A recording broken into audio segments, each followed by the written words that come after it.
Mesdames et messieurs les partenaires, les représentants de BVF, États-Unis, Allemagne et Afrique centrale, Monsieur le directeur pays du Fonds mondial pour la nature, Messieurs les inspecteurs centraux,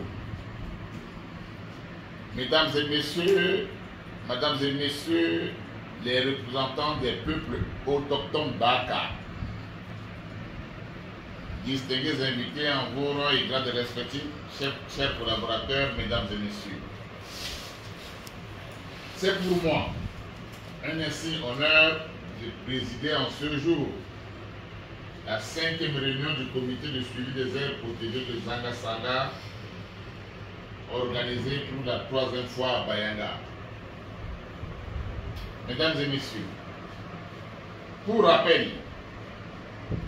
le complexe des aires protégées Zanga Sanga APDS a été créé en 1990, classant les secteurs Ndoki et Zanga en parc national de Zanga-Ndoki et la réserve spéciale de forêt dense de Zanga Sanga avec en son sein une zone de chasse communautaire reliant les deux secteurs de parc. Les aires protégées de Zanga Sanga sont une composante essentielle du complexe trinational de la Sanga, TNS, inscrit en juillet 2012 sur la liste du patrimoine mondial de l'UNESCO. Les APDS ont été créés avec les objectifs explicites de garantir la survie et la conservation à long terme de l'écosystème de cette région, de préserver les espèces animales de forêt et de satisfaire les besoins des populations locales selon les principes de conservation.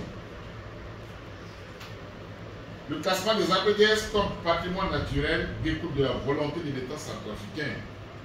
de conserver cet espace d'une très haute valeur écologique dont l'intérêt dépasse largement le cadre national en raison du caractère exceptionnel de sa biodiversité et de cet écosystème. Cependant, depuis sa création, les APDS font face à des pressions croissantes causées par l'homme,